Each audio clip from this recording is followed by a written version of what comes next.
Hoje eu quero fazer alguns comentários aqui a respeito do filme O Agente Secreto, do Kleber Mendonça Filho. Mas não são comentários sobre o filme, mas sobre também os discursos que estão circulando a respeito do filme e a respeito também do fato do filme não ter levado nenhuma estatueta do Oscar das 4 indicações que ele recebeu, né? Mas antes disso, eu quero colocar aqui que eu acho importante marcar esse lugar e repetir a marcação desse lugar, que é sobre as razões pelas quais eu ligo essa câmera aqui e começo a falar, né? Geralmente eu falo quando algo me toca, quando algo me alcança, quando algo me afeta. Isso vai tanto nos meus comentários sobre filmes, sobre livros e sobre questões da clínica psicanalítica, psicológica. Então não é um lugar de divulgação de trabalho, em primeira instância, não é um lugar de educação, né, de psicoeducar as pessoas a respeito de transtornos mentais. Aqui me cabe um lugar também de analista, mas também de ser humano, né? Dito isso, eu vi o Agente Secreto 2 vezes, num espaço de 1 semana e meia, talvez. A primeira vez me tocou muito e eu tive que ver de novo. Eu vi inclusive depois da cerimônia do Oscar, né, e fiz muitas anotações porque é um filme rico. De imediato assim, eu digo que não só o Agente Secreto, mas todos os filmes do Kleber Mendonça Filho, eles são uma espécie de suco de Brasil. O Agente Secreto, por exemplo, ele se passa em 1977, num período histórico específico, né, dentro de um conceito narrativo específico.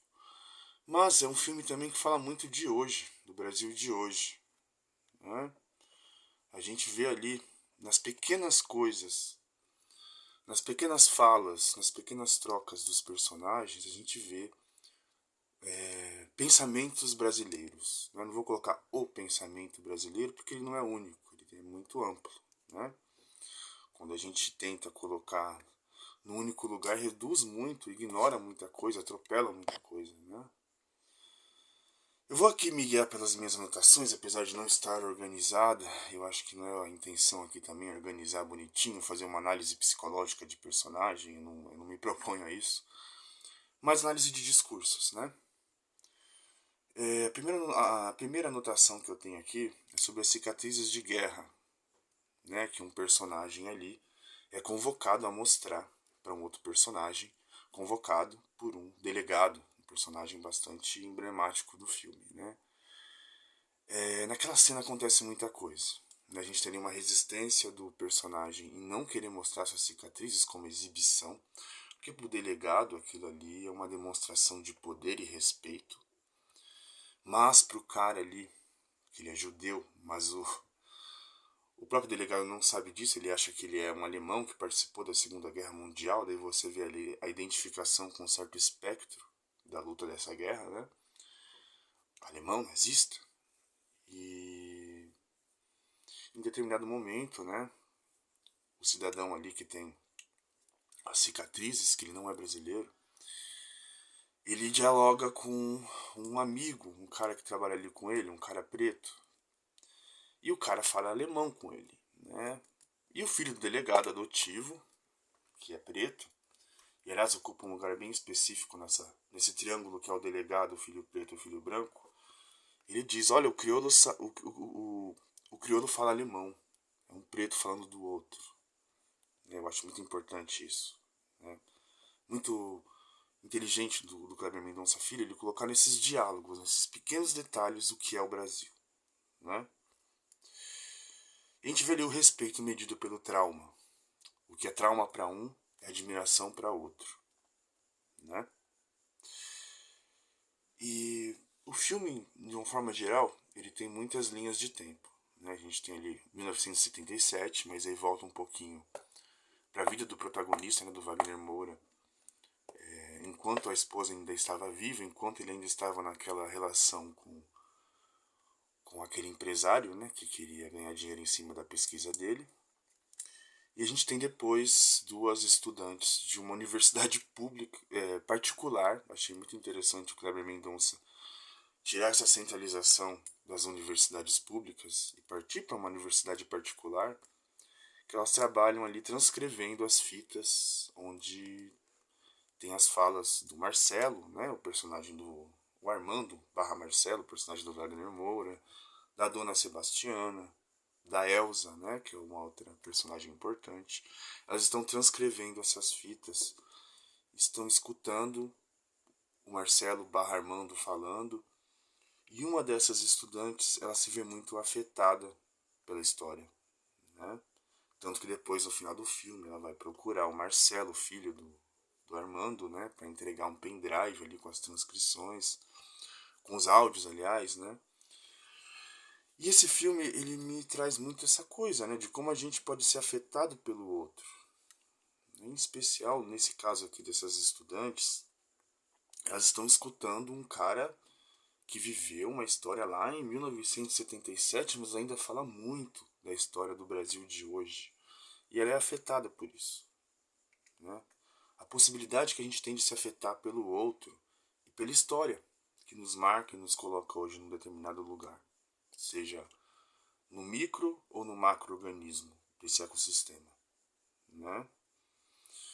E o Marcelo o Armando, ele está numa situação que ele precisa se proteger do Brasil. Veja bem, essa é uma fala da Elsa. Estamos se protegendo do Brasil, né?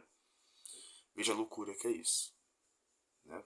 Esse inimigo interno, imaginário do comunista. O Marcelo, ele está buscando um documento que comprove a existência da sua mãe, né?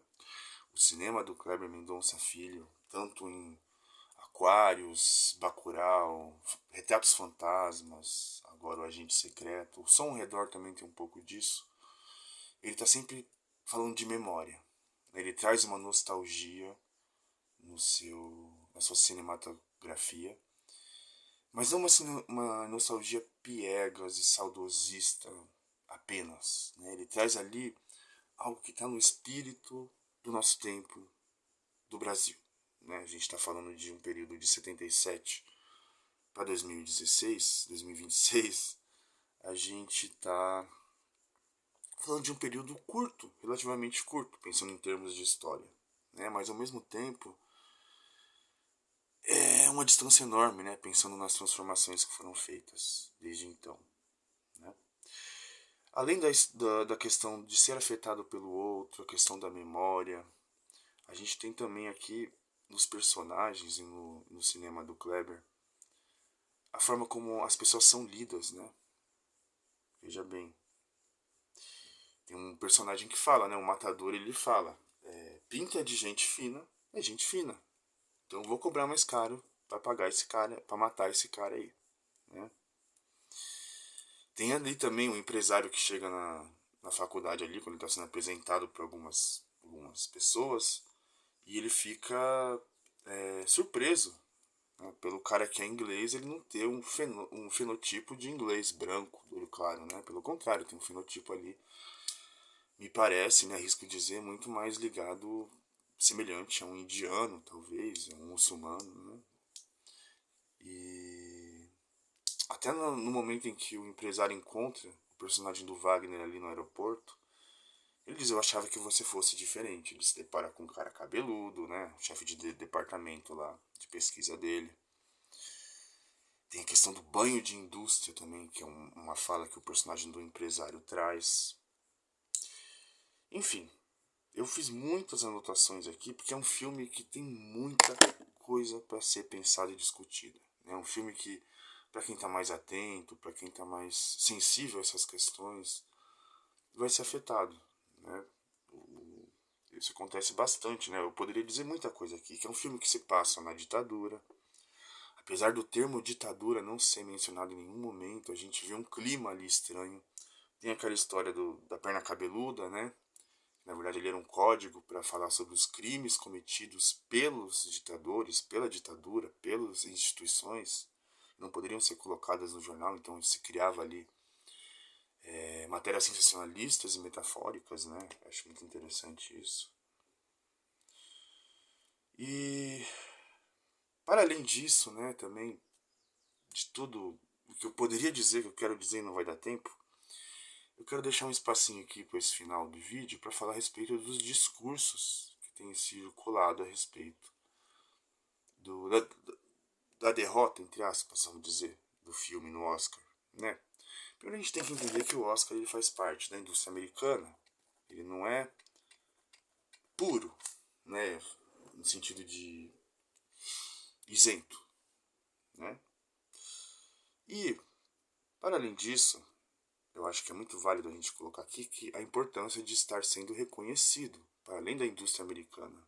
A indústria americana vai validar, vai reconhecer? Vai. Mas é uma questão de autoestima nacional, né? E a gente vê aí hoje discursos circulando de chacota. Vocês perderam, bem feito, blá blá blá, né? A gente vê um apresentador de televisão dando um recado direto ao Wagner Moura. A gente vê ali uma resistência ao que é uma identidade brasileira, nacional, de fato. Isso vindo de pessoas que se dizem patriotas. Pessoas que estão pedindo intervenção dos Estados Unidos. Então, O Agente Secreto é um filme que não vai agradar todo mundo, obviamente. A gente tem esse preconceito ainda. Não sei nem esse preconceito, mas falta de sensibilidade para entender, para ser capturado, para ser afetado pelo cinema nacional, quando, desde crianças, nós somos condicionados a entender que filme bom é filme nos moldes americanos. Aí é uma questão interessante para a gente pensar, né?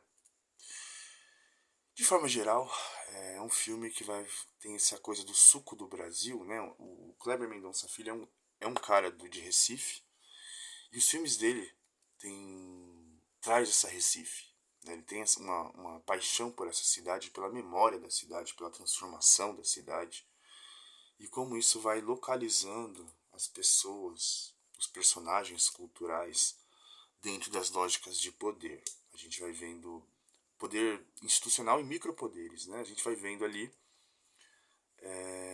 em muitos momentos, o sadismo da polícia, né? Você vai ver ali algumas cenas em que o sadismo ele é visto como lei na ditadura e hoje também, né?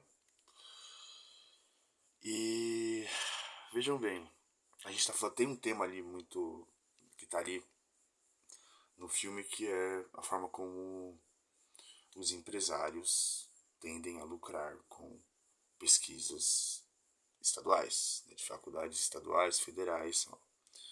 Isso é usado, né? Isso aparece de forma bastante curta ali no filme, mas dá para entender, de certa forma, o espírito da coisa, né?